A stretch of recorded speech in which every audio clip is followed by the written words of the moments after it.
7:10.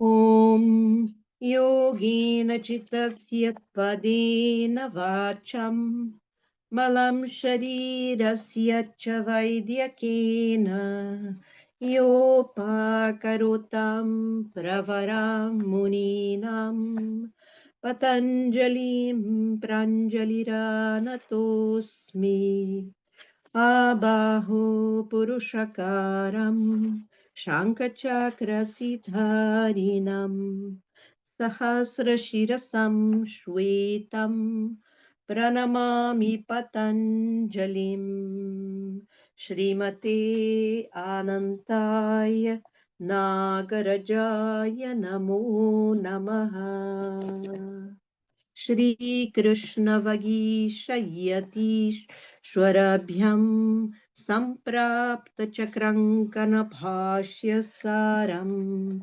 Shri Nutnarangendra Yatau Samarpita Swam Shri Krishna Mariam Guruvaryamide Virodhe Kartike Mase Shatatara Kriptodayam Yogacharyam Krishna Mariam Guruvaryamaham Bhaje Shri Gurubhyo Namaha Om.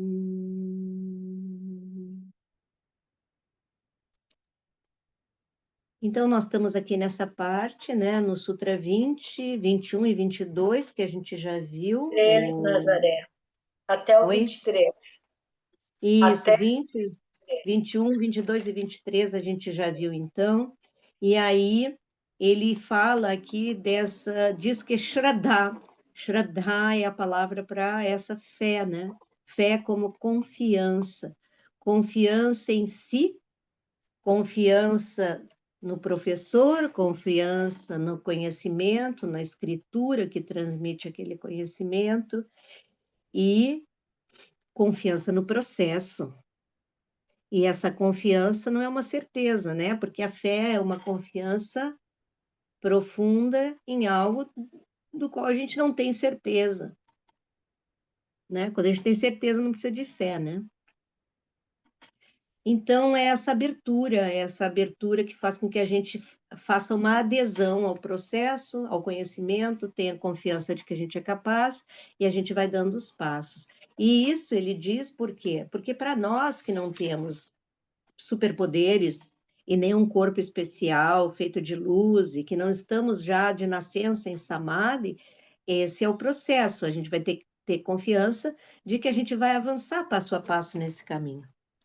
E aqui estamos nós andando, né, dando nossos passos e buscando essa que é a condição fundamental, né, é a base. Por que ele diz que Shraddha é a base? Se vocês forem ver, sobre asana no Yoga Sutra, tem 2 sutras. 2 sutras. Sobre Shraddha tem 3. Tem mais sutras sobre Shraddha do que sobre asana. Asana tem só 2.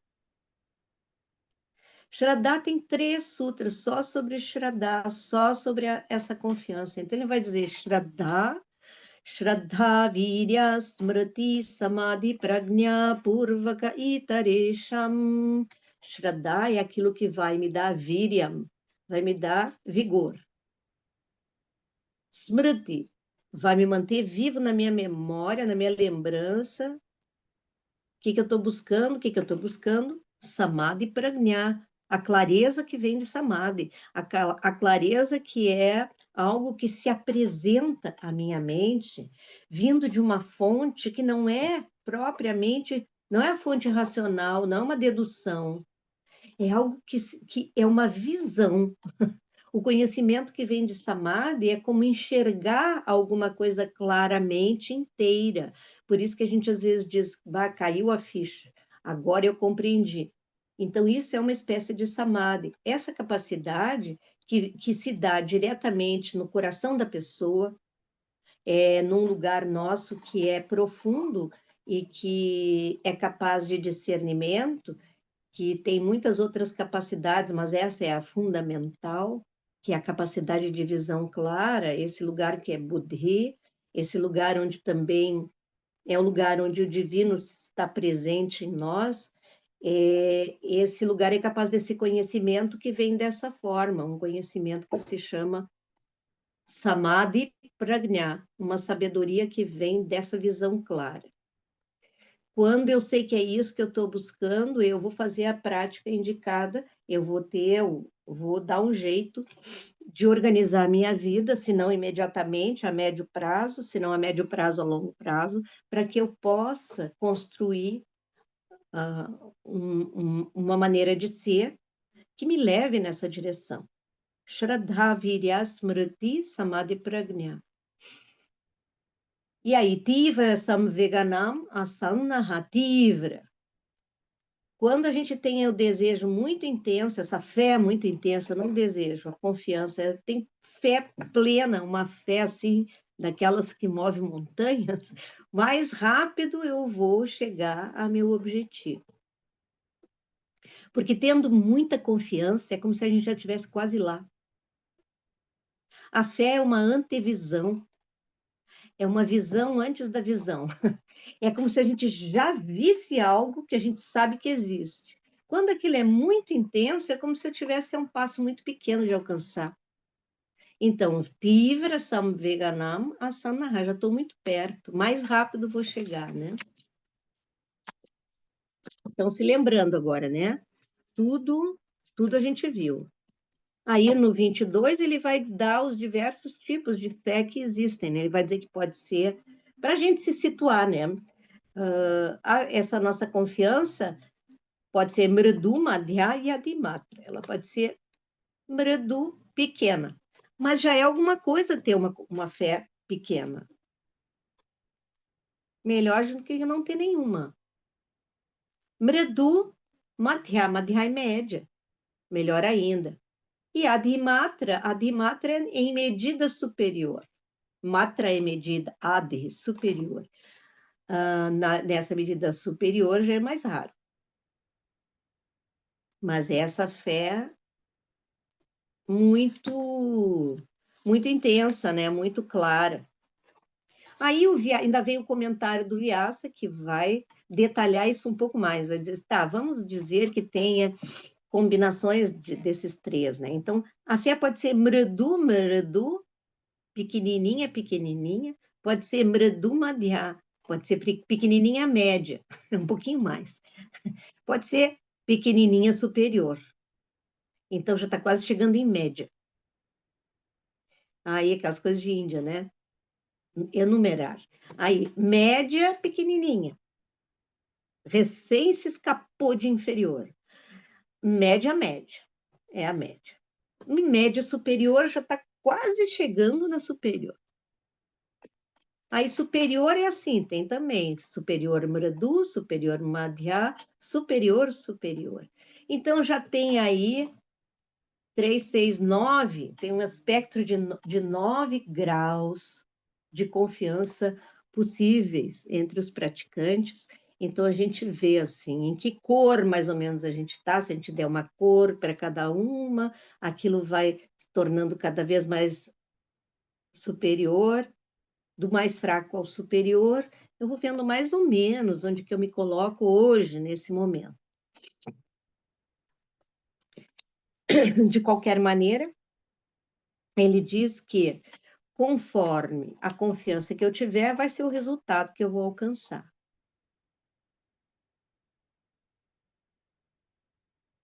Porque a confiança é como uma abertura, né? Se eu me abro um pouco, eu recebo o tanto que pode passar por aquela abertura. Se eu me abro mais, pode vir mais. Se eu me abro inteira, o ganho é inteiro também. Dá para entender isso?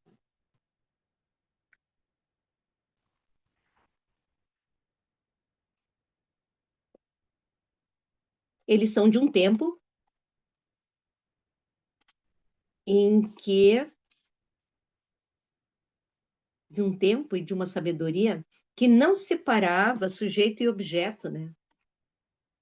Porque, assim, a gente pensa em termos matemáticos, em termos racionais, brutos, assim, a gente pensa, o ganho é, no final do esforço, o ganho é uma maçã. Se eu me esforço X, ainda não consegui a maçã está mais longe, tem que me esforçar mais. Se eu me esforço aí um pouco mais, eu ganho a maçã. Se eu me esforcei já muito no início, eu vou ganhar a mesma maçã quando eu chegar no fim, não é verdade? Só que a vida não é assim. Quando se trata de coisas profundas, a vida não é assim materialista. Se o ganho está lá, ele vai ser sempre o mesmo. Não. Ele é relacionado ao sujeito que busca. A minha busca e a minha abertura condicionam o resultado que eu alcanço.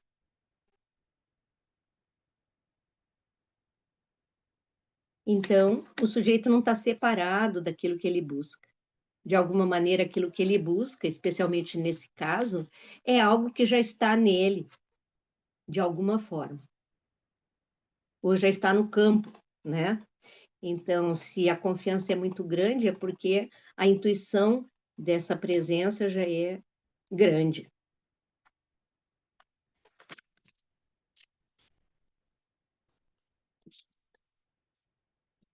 E aí que ele terminou de dar esses sutras sobre Shraddha, ele vai dizer Ishvara Pranidhana Dua.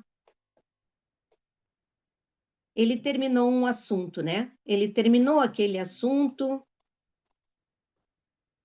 como se alcança Niroda, através de Abhyasa e Vairagya, através do esforço e da renúncia, do esforço repetido, do esforço de contemplação repetida, de contemplar, de estudar, de olhar para aquela ideia que vem do Sankhya, do que constitui a realidade, o que é Purusha e o que é Prakriti, o que é o espírito e o que é a matéria física e sutil, o que é discernir uma coisa da outra.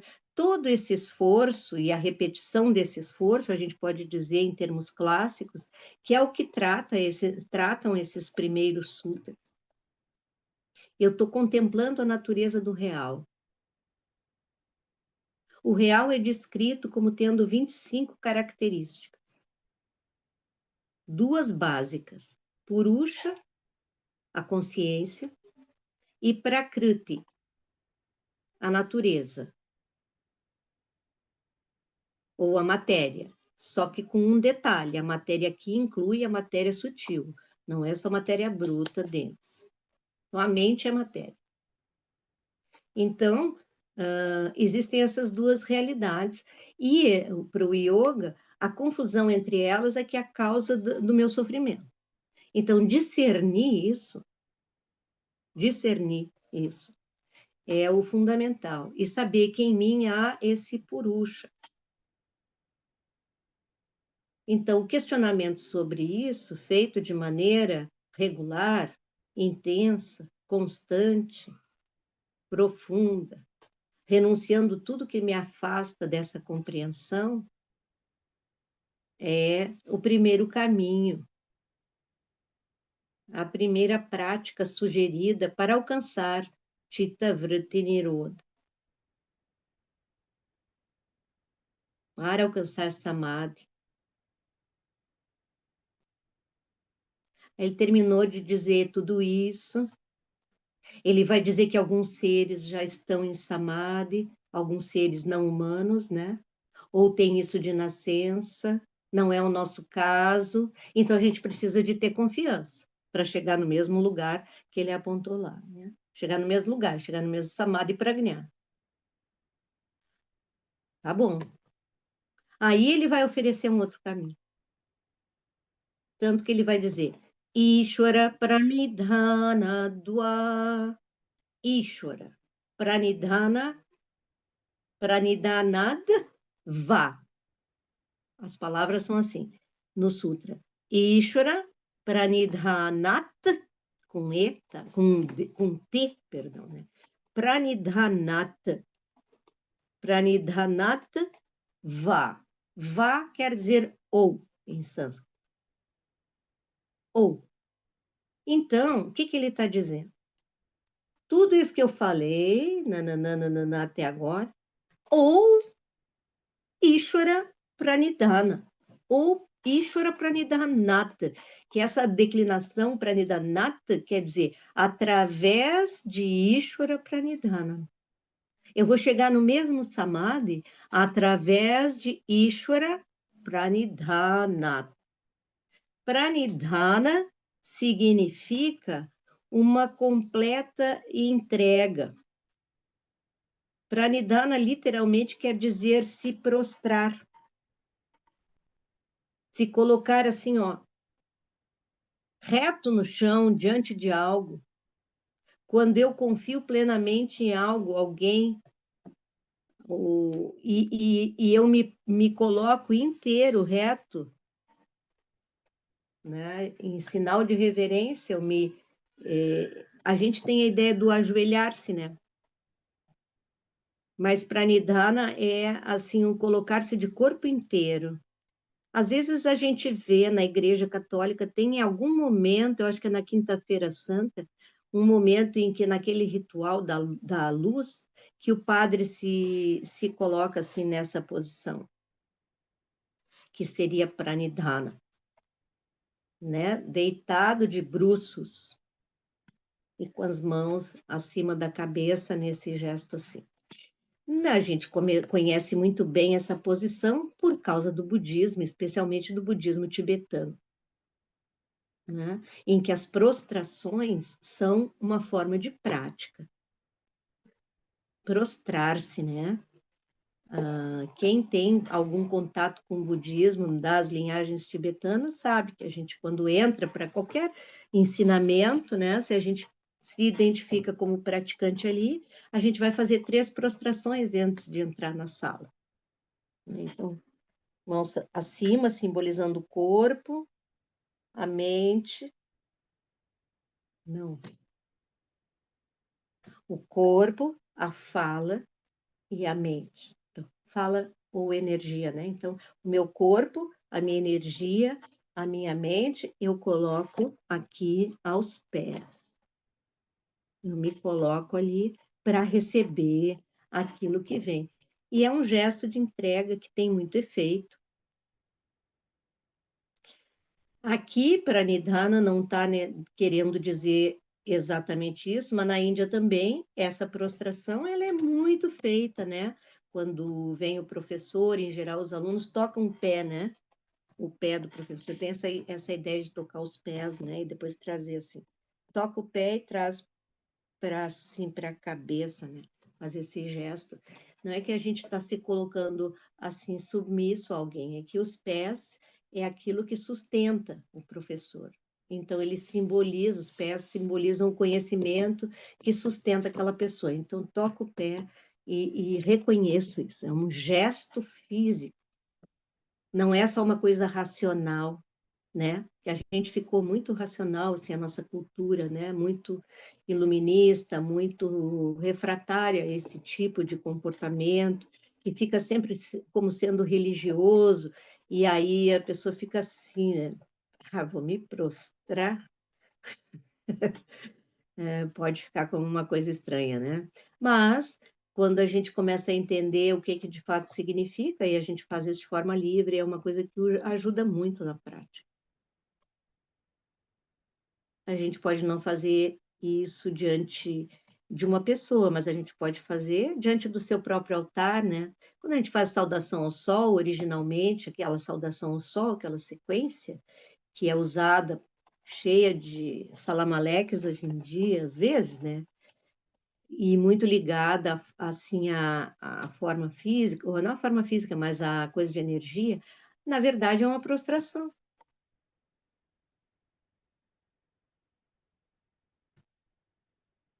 Prostração ao sol. Por que é o Sol? Porque o Sol é o centro do nosso sistema. Então, não é o planeta Sol que eu estou me prostrando, é o que o Sol simboliza.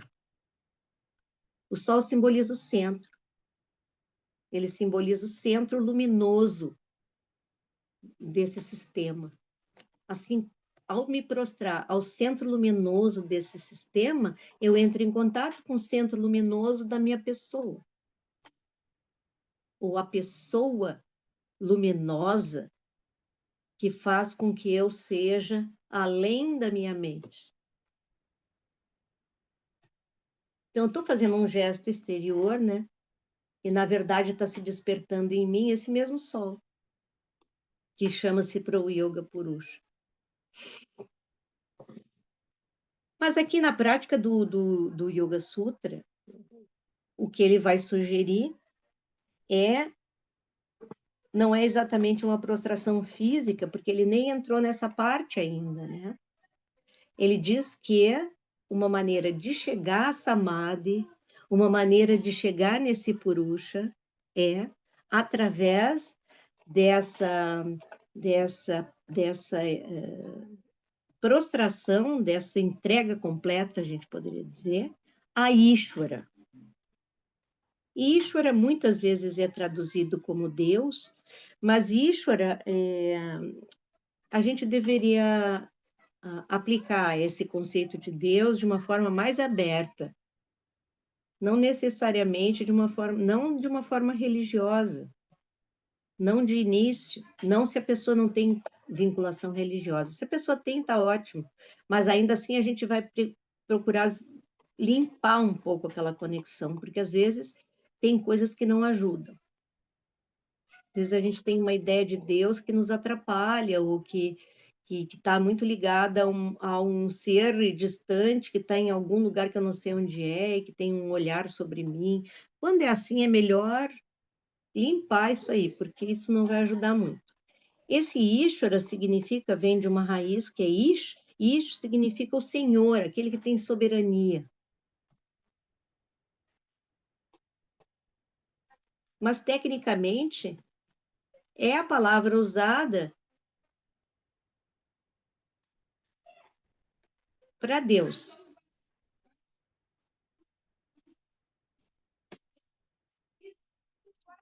E ele vai dizer, ele nem diz, né? Ele só diz assim, ó, nesse sutra ele diz, Ishvara, ou seja, o Senhor,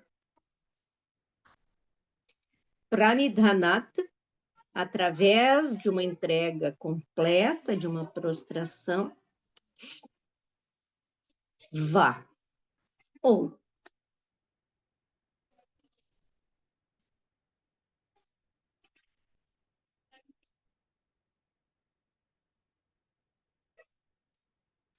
tá claro?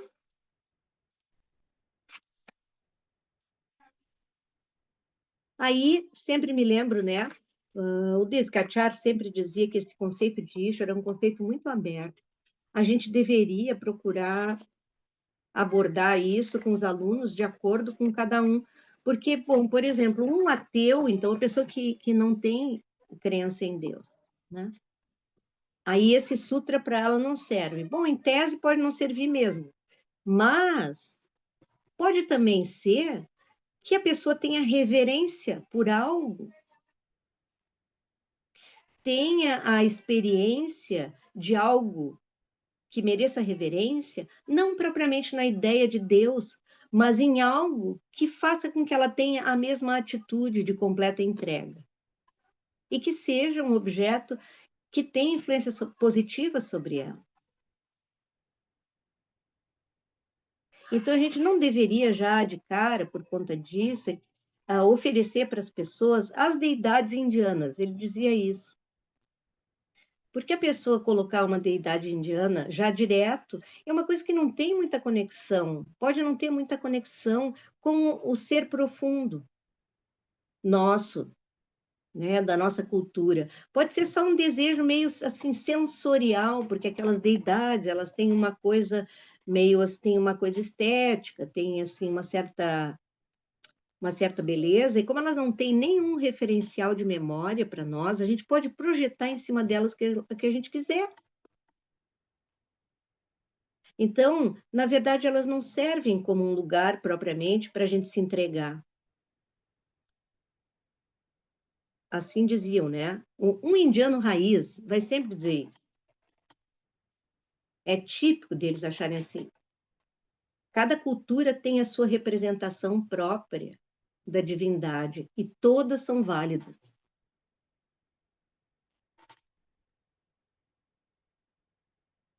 Todas. Não tem por que importar uma deidade de uma outra cultura. Isso é um sintoma de algo que não vai bem, na visão deles. Sintoma de algo que não vai bem. Porque hoje em dia, né, a gente pode comprar tudo, de repente pode comprar até uma deidade interessante, só que não vai funcionar.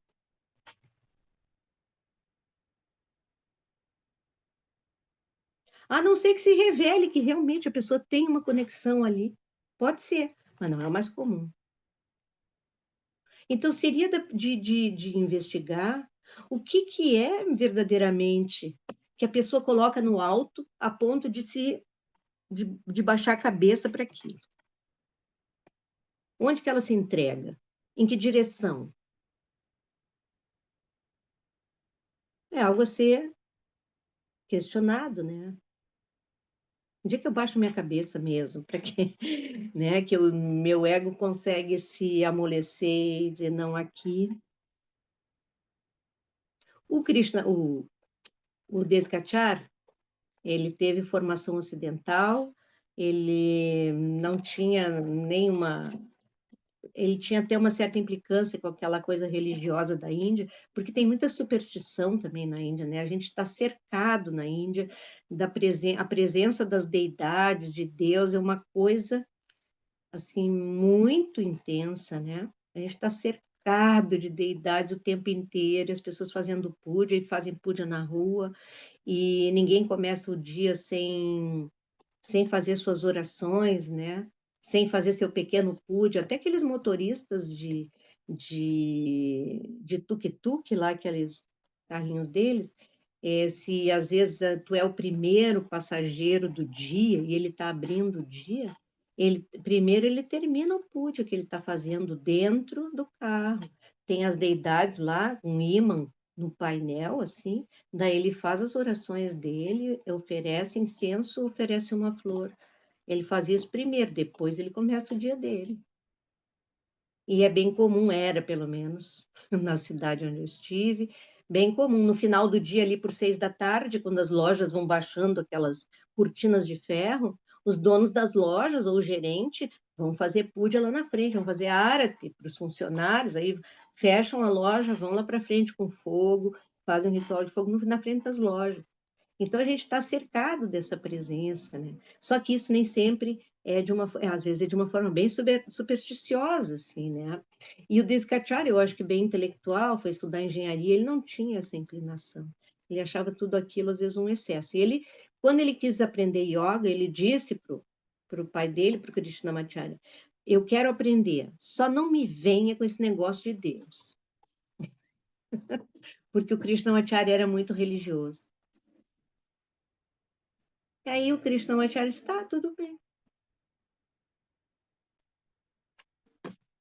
E ensinou para ele que ele também poderia ensinar pessoas e não era preciso que ninguém assim, porque yoga não é religião,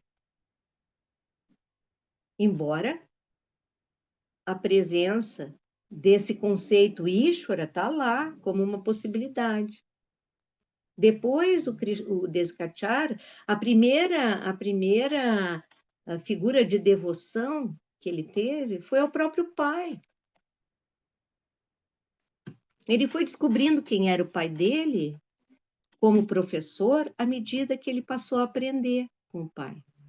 O pai foi se revelando para ele como alguém muito maior do que aquela pessoa comum que ele via todos os dias. E resultou que, a partir dessa relação, de entender que o pai era muito maior até do que ele conseguia ver, muitas vezes, ele passou a ter fé em algo que se manifesta através da presença de alguém.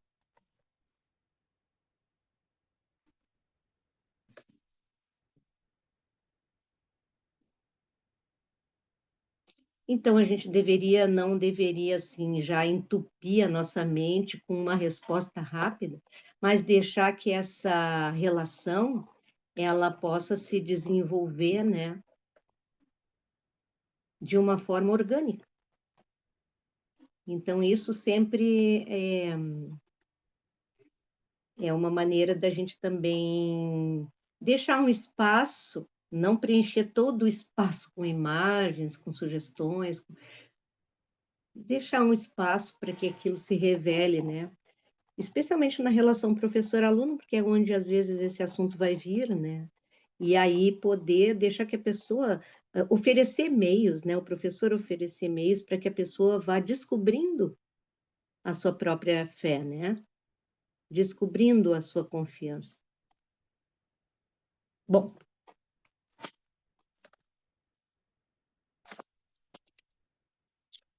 ele falou em Ishvara, né? Ele vai ter que dizer quem é Ishvara. Diga, Consuelo. Agora, como é que os budistas lidam com esse conceito do Ishvara Pranidhana?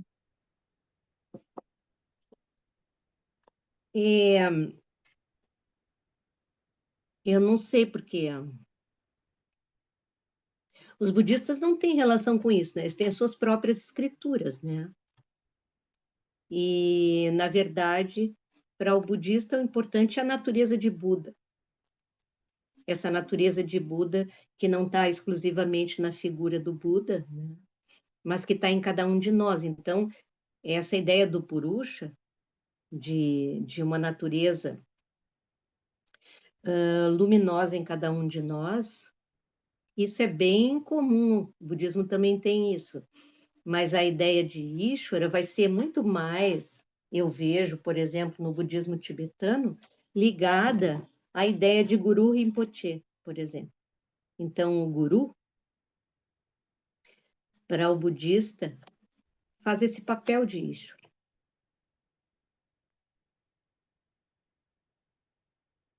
Tem uma prática no budismo tibetano que chama Guru Yoga, que é muito parecido com Ishvara Pranidhana na prática, no cotidiano. Guru Yoga é enxergar tudo o que te acontece como sendo Guru Rinpoche. Ele mandou aquilo. Tudo. Que a gente gosta, o que a gente não gosta. Tudo que nos rodeia é o cenário construído por Guru Rinpoche. Então, Guru Rinpoche é o Padmasambhava, né? Que foi a pessoa que levou o budismo da Índia para o Tibete. E é um grande mestre, é um grande yogi, um yogi realizado, né? Eles usam essa palavra, um grande yogi, né?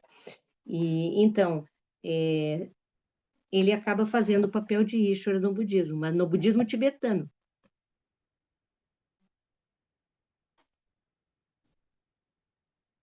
Porque no budismo que se originou na Índia, essa figura de Ishvara não. O que importa é seguir o Buda, né? E seguir o Buda vai ser seguir sua natureza iluminada depois, não vai ser seguir uma pessoa exterior. Mas a maneira como o budismo foi se desenvolvendo, né, acabou que recuperou outros tantos aspectos, especialmente esse. No budismo tibetano, tem Ishvara Pranidhana nessa figura, né? Na figura de Guru Rinpoche.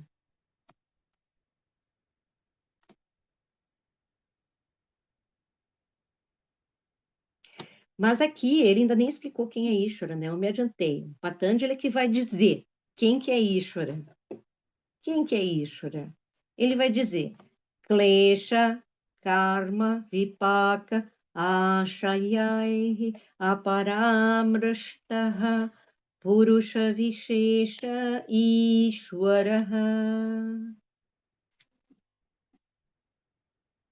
Purusha Vishesha, Ishvaraha. Purusha Vishesha. Ele é uma consciência especial. Ele é uma pessoa especial. Eu sou um Purusha também, tá? Mas Ishvara é um Purusha Vishesha. Ele é um Purusha especial. Ele é um Purusha especial. Eu sou um Samanya Purusha, eu sou um Purusha comum. Então, eu e Ishvara somos Purushas, porém, ele é especial, eu sou comum. Por que ele é especial? Porque ele não está limitado. Aparamrishtaha. Aparamrishtaha significa não estar limitado, não ser afetado. Não ser afetado por quê? Klesha.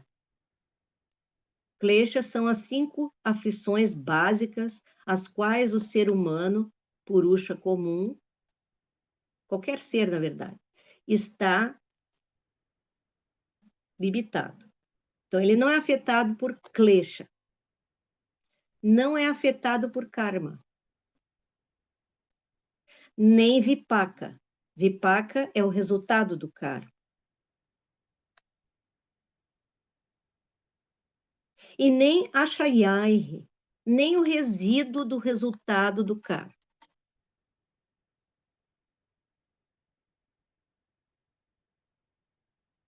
Então, Ishvara é uma pessoa especial,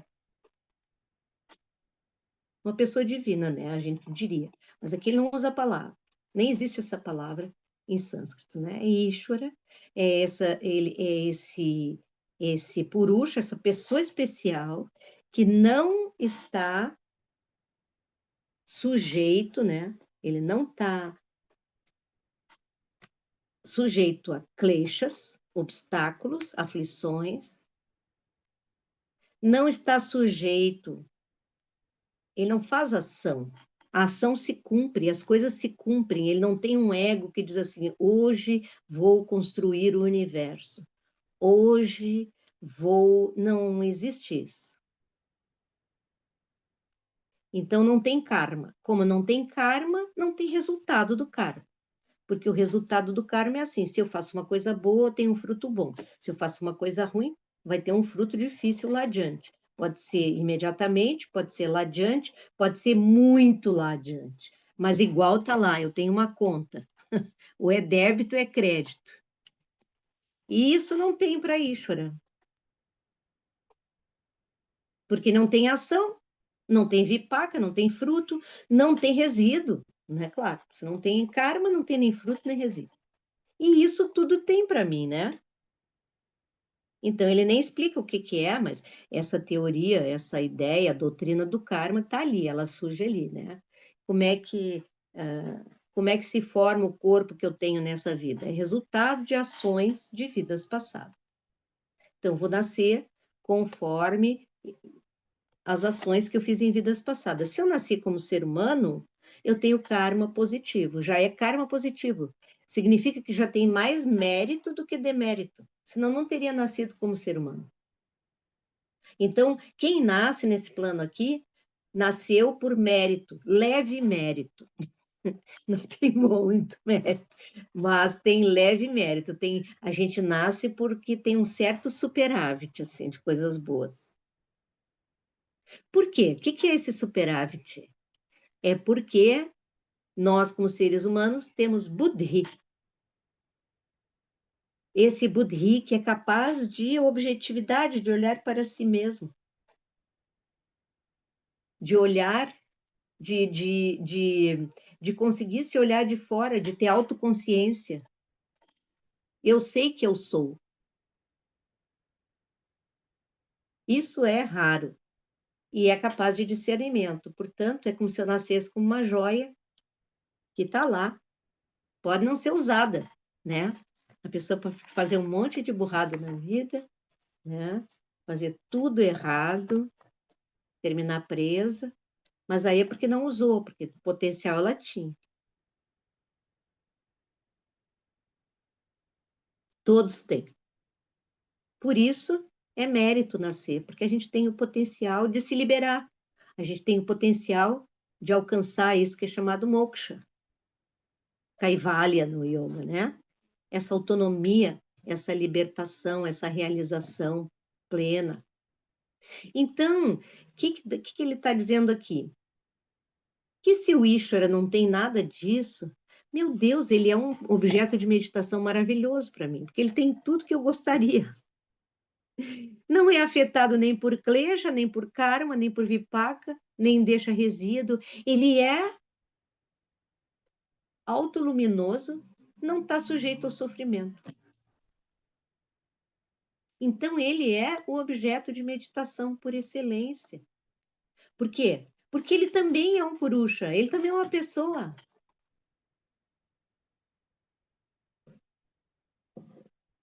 Só que ele é aquela pessoa que não passa pelas aflições que eu passo.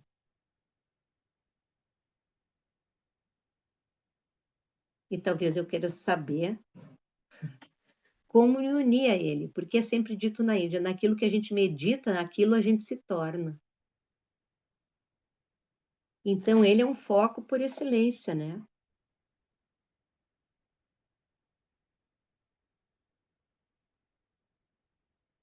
Então, se eu meditar em Ishvara, Ishvara é um nome genérico, tá? É o nome genérico desse Senhor. Não diz tem Senhor Krishna, Senhor Shiva, Senhor Ganesha, Senhora Lakshmi, Senhora Saraswati, Senhora isso. Então, todos são senhores, todos são aspectos de Ishvara. Não é que tenha vários deuses na Índia, mas Deus tem vários rostos.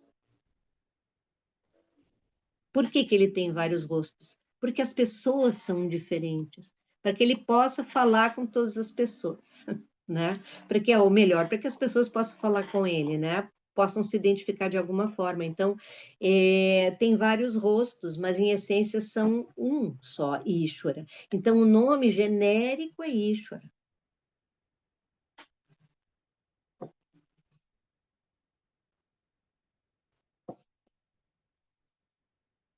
Tá claro?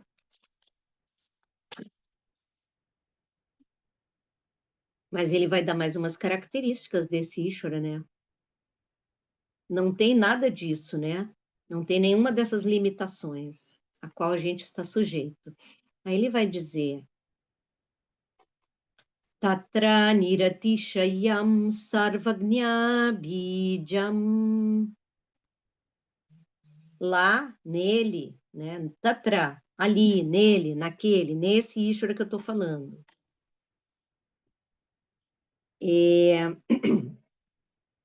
Que é Niratishayam, ele é sem limite. Niratishayam. Ele é insuperável, ele é inexcedível, não tem nada que possa excedê-lo. Ele é o máximo a que se pode chegar. Não tem nada que esteja fora dele. Então, ele é sem limite, ele é inexcedível, insuperável, né?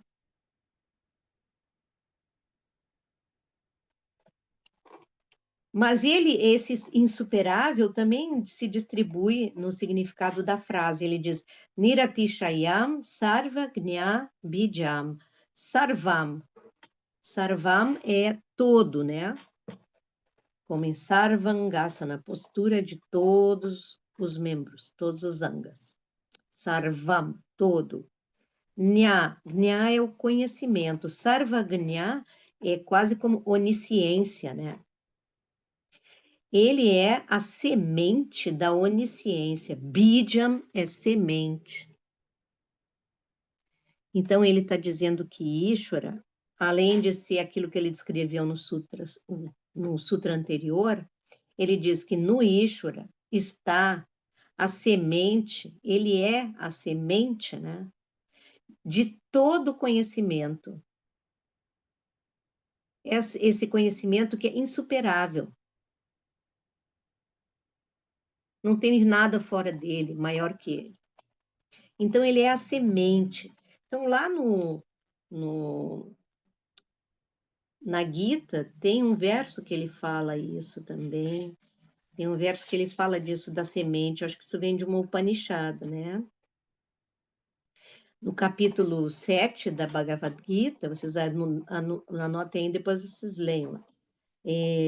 Gita, capítulo 7, verso 10. Ele diz assim, conheça a mim, o Krishna, né? Ishvara, portanto, o Senhor Krishna. Ishvara com o rosto de Krishna, falando com Arjuna. Ele diz, conheça a mim, Partha. Partha é Krishna, é Arjuna, como a semente inicial em todos os seres. Bonito, né? Eu sou a semente inicial em todos os seres. Sou o poder de discernimento naqueles que têm o poder de discernir. Sou a inteligência nos inteligentes. Sou o brilho nos que têm brilho. Então, ele diz que ele é a semente que está em todos os seres, inicial, a semente inicial de todos os seres. É interessante porque a semente é um símbolo legal, porque a semente, quando a gente olha uma árvore, né? A semente não está mais ali. A gente não vê a semente. É claro que vai ter a flor, vai ter o fruto vai cair, e dentro do fruto, tá, a gente sabe, essa parte aí a gente sabe, tá? Mas quando a gente olha uma árvore, não tem a semente ali. A semente é invisível. Mas a semente já continha toda aquela árvore. Então, a semente, ela contém todo o conhecimento necessário para que o ser se transforme em árvore. Por isso ele diz, é a semente insuperável. A semente é um tanto de informação, é um tanto de conhecimento que resulta em cada ser. E ele também semente nesse sentido de que ele é o princípio.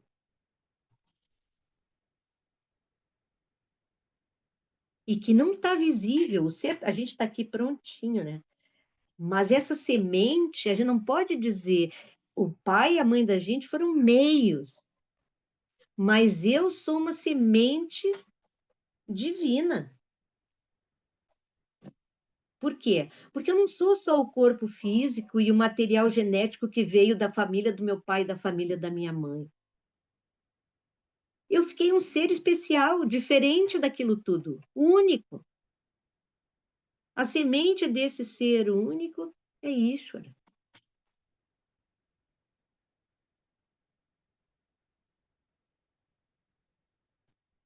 Então, ele está dizendo aqui para o yoga, o Ishvara Ishvara é puro conhecimento, é puro, tem essa qualidade de ser, o que é enfatizado é esse caráter luminoso, né, de conhecimento em Ishvara.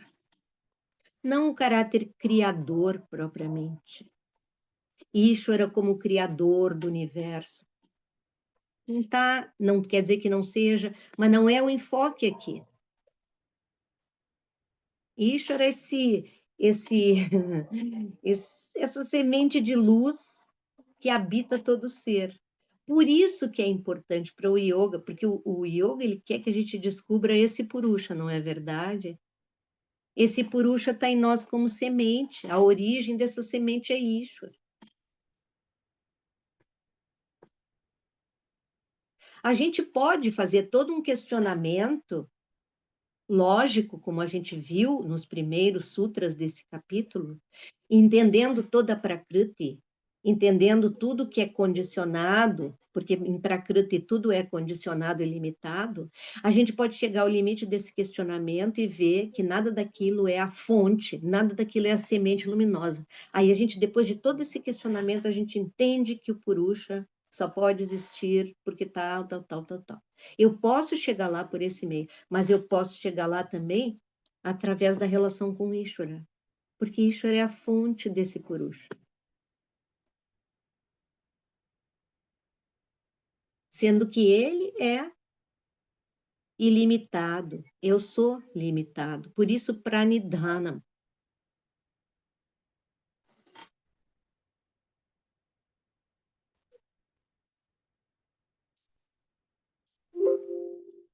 Que horas são? Bem na hora, 8 horas.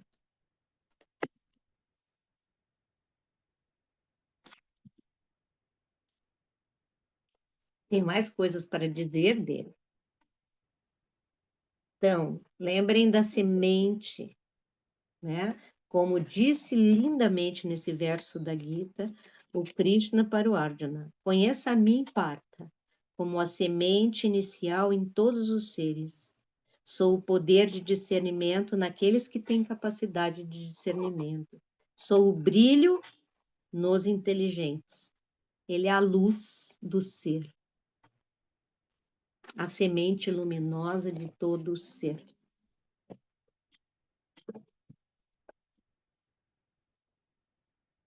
Tá, e agora a pergunta.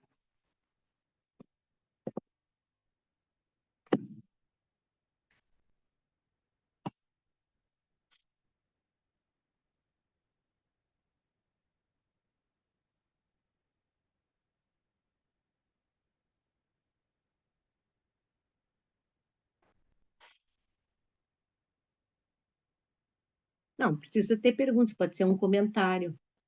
Isso é um conhecimento já comum para vocês? Eu posso ir mais rápido?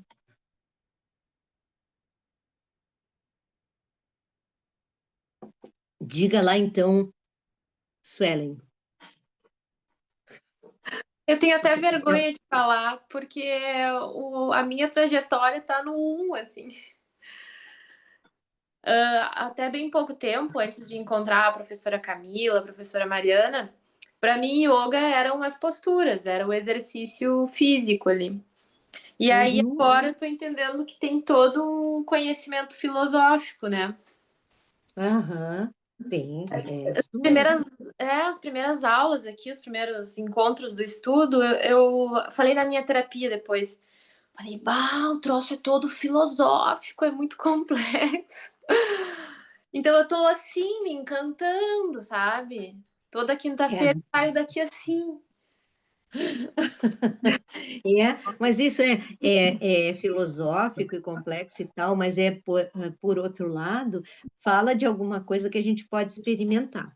Uhum. E a gente não precisa separar isso também do que a gente faz com as posturas. O que a gente faz com as posturas? A gente, de alguma forma, está estabelecendo uma rotina ou uma prática de se purificar um pouco fisicamente também, para poder fazer mais silêncio interno, para ter uma vida mais equilibrada, para poder se relacionar melhor com a existência, sair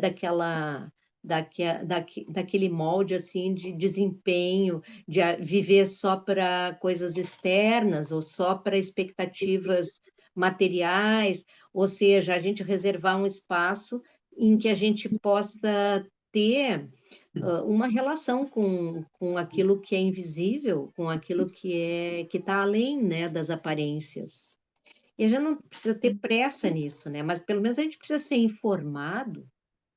Pode até ouve uma vez e tal, que lindo, tá? Depois esquece, mas aquilo foi ouvido. Ficou Sim, lá fica. uma sementinha. Ou não, ou então a gente realmente, gente, é mesmo. Agora estou entendendo. Aí também é outra maneira de se relacionar.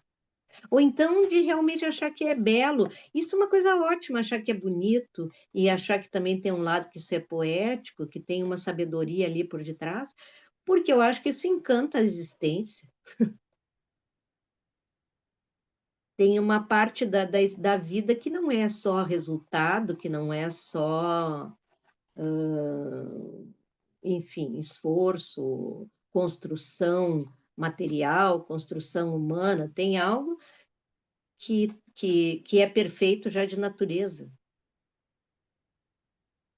e que é mais simples do que todas as nossas complicações, né? Uhum. Às vezes é uma beleza que a gente nem suspeitava que existisse, né?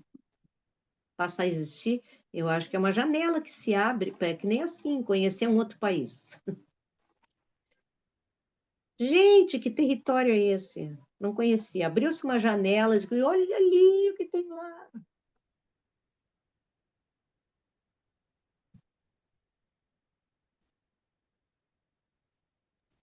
Nazaré Lourdes. Oi, Lourdes, diga. Assim, ó, até 2004, a gente também só trabalhava com asanas. Desenvolvi algum tema relacionado ao yoga, né? Aí, em 2004, nos foi oferecida uma formação, já um pouco antes, né? A gente teve algum contato, que a gente pensou, nossa, tá aí toda a base desse conhecimento que a gente foi conhecer já velhas, né? A gente já é as mais velhas da formação na época. E a gente descobriu, assim, algo tão fundamental. E hoje estou ouvindo de novo e de novo. Já fiz mais anotações aqui no caderno. É isso que é assim tão belo, tão profundo, tão rico. É verdade. E também a gente pode, o mais importante é também, além de ser belo, né? É útil, Sim, né? Trazer isso para a vida faz diferença, assim, né? certamente fez muita diferença. É, né? Eu Na sei. minha vida fez muita diferença. E, de qualquer forma,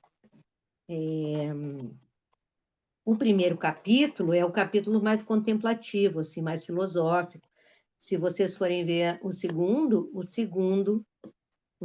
é que está mais perto do caminho que a gente faz, né? Que é o caminho de Sim, ter uma prática, de acertar o dia a dia, de praticar asana. Isso está lá no segundo capítulo, né? O primeiro capítulo é para quem já está aberto, para quem já essa janela se abre e a pessoa já sabe que era isso que eu estava, esse território que eu queria conhecer. Estou pronto para enxergar, né? Quando a gente ainda não está, o segundo capítulo é que é o quente. Mas como o primeiro é o primeiro, eu comecei pelo primeiro. Porque no primeiro tem coisas essenciais, como saber o que yoga é.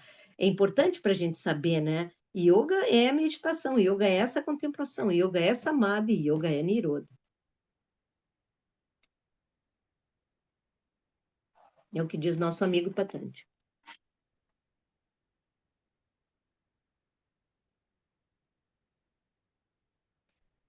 Alguém gostaria de falar alguma coisa com sua relação com o Ishvara, por exemplo? Como vai? Massa. Oi? É Camila Dias. É, Camila Dias, diga-lhe. como as gurias falaram, assim, é super bonito, toca profundo te ouvir, estar aqui, mas na busca, quando a gente está fora daqui, desse nosso grupo, dentro das outras instituições, é tão difícil, eu acho, Nanda, encontrar isso. Talvez da minha formação mesmo, da minha relação, falando de Ishvara, né, que eu não tive uma afinidade católica, que é a nossa proximidade aqui, né, eu fui começar a me relacionar com isso, com a prática de yoga, e mais profunda contigo, mas acho tão difícil quando se coloca dentro da relação do dia a dia mesmo, e caímos nas instituições, sabe? E tão difícil encontrar isso que tu falou hoje, que tu vem falando, dentro da... Eu fico com um pouco... É difícil, assim, tipo, tem que ter regras, acho que é importante ter uma estrutura e diretrizes, mas aí a gente cai em instituições. E qual instituição, ou quais delas têm isso verdadeiramente, sabe? Isso é uma questão mesmo, né? Hoje em dia, esse mundo que a gente vive é um mundo desencantado, né? Uhum. Isso não começou agora. Na nossa cultura ocidental, a gente meio que foi expulso de um mundo mágico, expulso do mundo visto como uma maravilha, o mundo visto como algo para ser reverenciado, né? E também, principalmente, um mundo ao qual a gente pertença. A gente não tem um sentimento de pertencimento. A gente olha para o céu. O que que é o espaço cósmico, né? Isso para mim é muito claro. Não é porque a gente não se sente pertencendo porque tem algum problema, né? Como é que a gente vai se sentir pertencendo a um lugar que é apresentado como sendo um monte de planetas, corpos celestes mortos, que giram mecanicamente uns, embora que a imagem é linda. Mas eles são, como é que eles são descritos para nós? São descritos para nós como resultados de leis físicas que a gente não experimenta. Que a gente tem que acreditar matematicamente nelas, entende? E o espaço como sendo um espaço vazio, povoado por corpos, por pedaços de matéria inabitados. A gente pensa que isso é a verdade, porque é a verdade da ciência, mas isso é uma verdade. Isso é um ponto de vista. E talvez o mais baixo. Vocês pensam o que era o cosmos para as culturas antigas? É completamente diferente disso. Não vou ter tempo de falar muito isso aqui, mas certamente é uma coisa a ser vista. O que que o Platão, não vou entrar nas religiões, o que que Platão apresentava como sendo o cosmos? O que que como os gregos viam o céu? O céu não é um lugar ao qual a gente pertence. Esse céu aí de ciência, vocês se sentem pertencendo? Não, é um mundo de quasars, pulsares, nananã. A gente se sente pertencendo quando a gente olha um céu estrelado à noite e vê aquilo com aquela presença. Quando a gente vai ouvir a descrição do que aquilo é, não, aquilo, nada daquilo é, porque aquele brilho daquela estrela que a gente está vendo hoje, já desapareceu, a estrela que mandou esse brilho já desapareceu, ela não existe. Não é isso? Não é essa a verdade por detrás dos fatos? Então, nada disso tem isso que a gente vê, ou seja, esse mundo em que o cosmos é um reflexo da alma, isso foi destruído para nós. Então, a gente está exilado do lado de fora. A gente está preso do lado de fora. Ele não consegue mais entrar na gente mesmo, porque a gente vive num mundo vazio.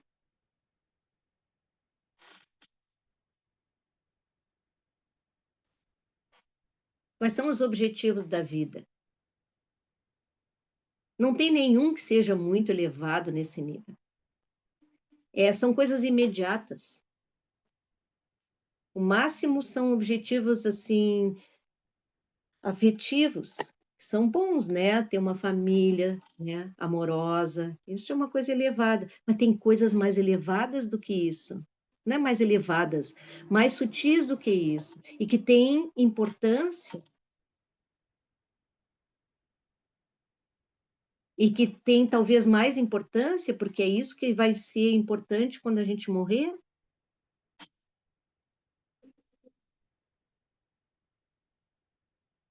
Então, essas coisas, a gente não tem mais acesso se a gente não encontrar uma fonte. Então, não desapareceu totalmente, porque de alguma forma, a gente está aqui junto falando sobre isso, né? Então, não está aparente mais no mundo. Então, está escondido, é assim, sabe? Tem uma bruxona lá que sabe de...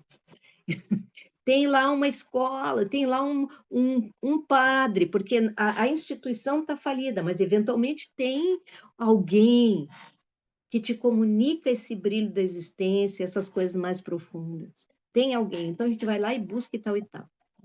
Mas aí a gente vai para o dia a dia, como tu diz, Camila. Mas aí o que acontece?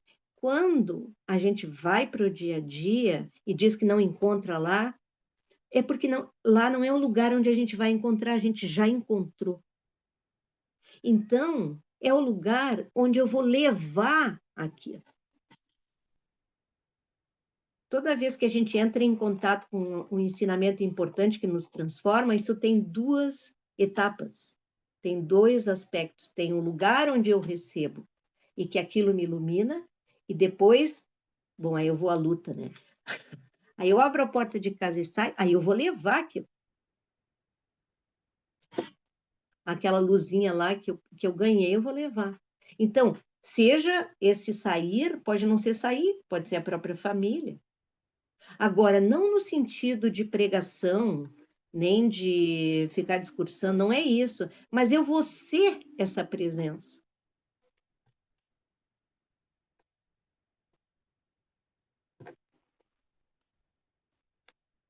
Eu vou ser quem eu sou, totalmente.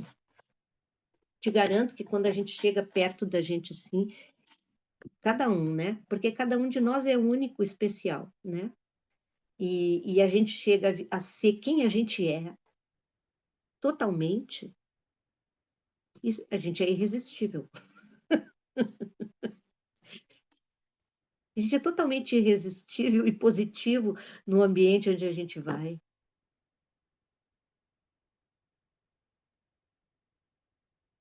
A gente faz um bem, né, total para a humanidade. Sendo quem a gente é, aquela semente que a gente trouxe. Não é o ego, não é um estilo, não é todas as receitas que a gente vê por aí, não. Tem que encontrar esse lugar onde a gente é sustentado por Deus. Aí a coisa vai.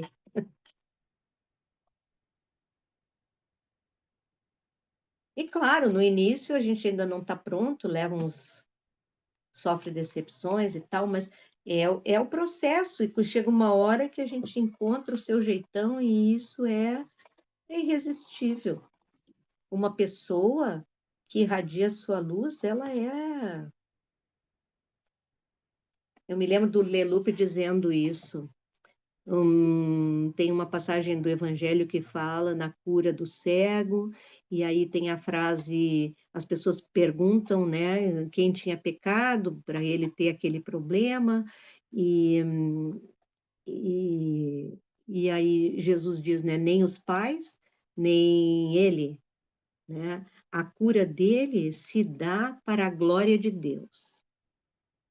A gente não sabe muito bem o que é a glória de Deus, né? A gente pensa, ele foi curado para que as pessoas digam, oh Deus, glória a Deus, como as pessoas falam lá, né? Tem umas igrejas que falam glória, glória, e fica é uma coisa meio, né? Às vezes é meio falso, tá? Aí diz o Leloup assim, aquilo foi muito esclarecedor para mim quando eu ouvi. O que é a glória de Deus? A glória de Deus é o homem consciente.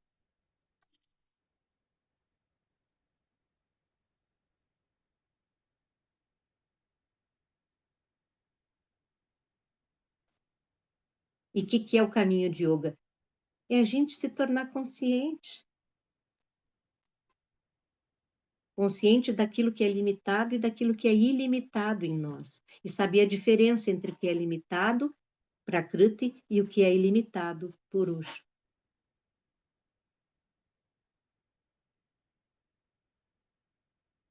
Isso é a glória de Deus, né?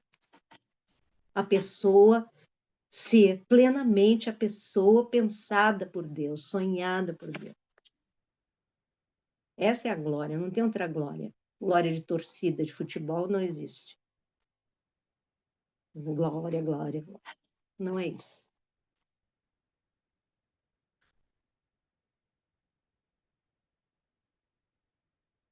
Podemos ficar por aqui? Ainda tem mais Ishvara. Vem Ishvara aí. Só vem Ishvara agora.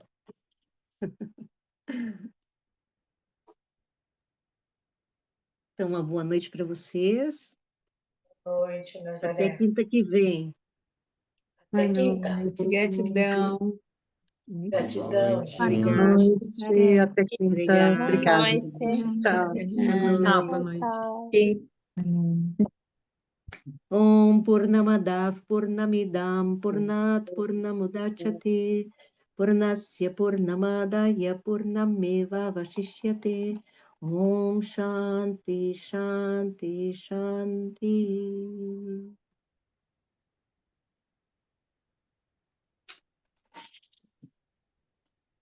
Tchau, tchau. Tchau, Nazaré. Tchau. Ah.